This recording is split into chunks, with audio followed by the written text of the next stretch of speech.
What are some practical strategies for managing neurology in high stress communication scenarios? Okay.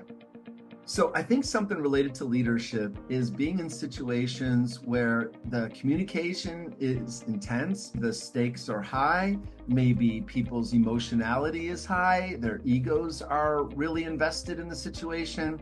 And so just some thoughts and tips for what to do when we find ourselves in those situations.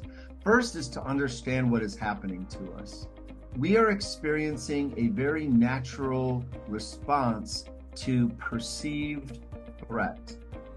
So if someone's not happy with us, that there is perceived threat in there, because if someone doesn't like us, then maybe they're not going to treat us as nice, or maybe they'll shortchange us on things, or maybe they won't make decisions in our best interest. So at some level, there's a sense of threat. Now, our biologically prepared way to deal with threat is what we refer to as the fight or flight response. Sometimes it's referred to as the amygdala hijack. The amygdala is like this little almond-shaped part of the brain that communicates between our two hemispheres, and I believe, and that it is our emotional regulatory center. And it's what makes the fight or flight decision. Is this something I'm going to stay and defend? Is it something I'm going to retreat from? And these decisions were primarily meant for the physical world. Is this thing going to threaten me? Should I fight it? Or no, that's not possible. Should I flee?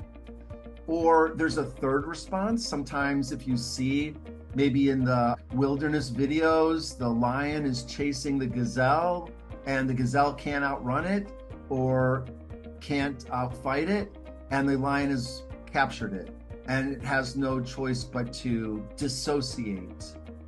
And so we could call that freeze. So now we have the fight response, flight response, or freeze, when you can neither run or fight.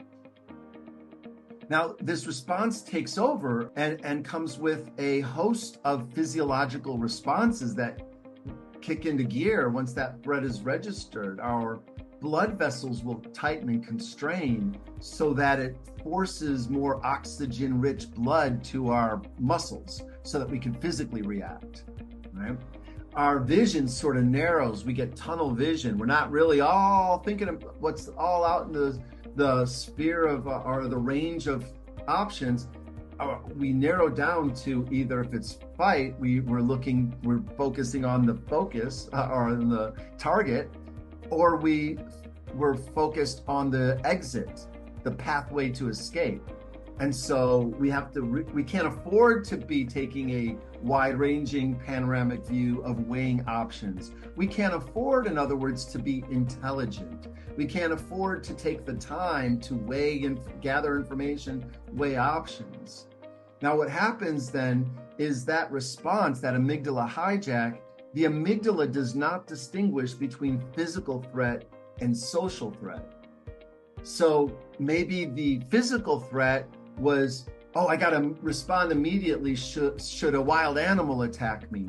Or if I'm walking down a precarious cliff and I lose my footing and I need to respond quickly or else I'll fall. I mean, these kind of threats they require immediate responses.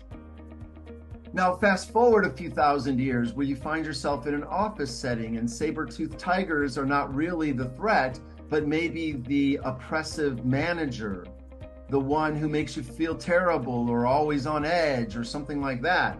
So now you're in a fight or flight response, but it's not momentary. It's not like, oh, the threat, oh, and then it passes and then you recover.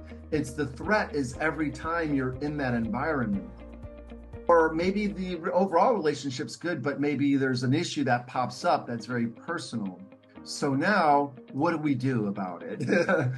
All of that's some background to explain what's happening, and I think that's important. I know that it was helpful for me because sometimes I'd feel foolish, and after a situation, I'd calm down and I'll be like, oh, why don't I just say this? Or, something like that. And the reason is because I was under this influence of the amygdala hijack.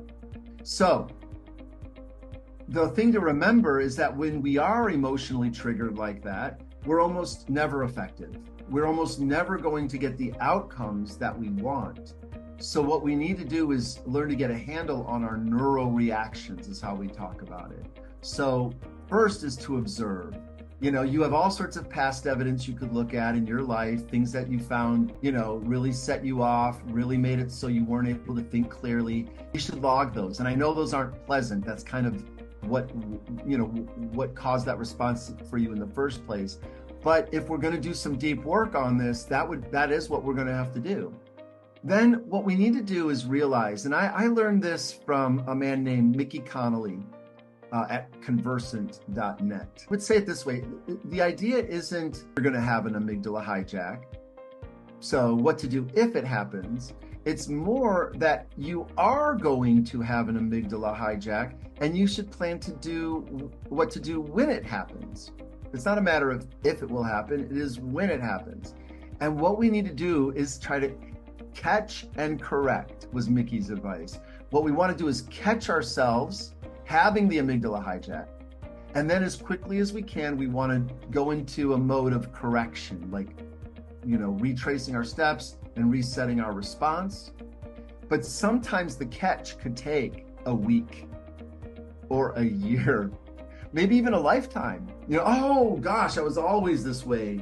And then he also had a term for that. He would say, what you then get is sudden sanity.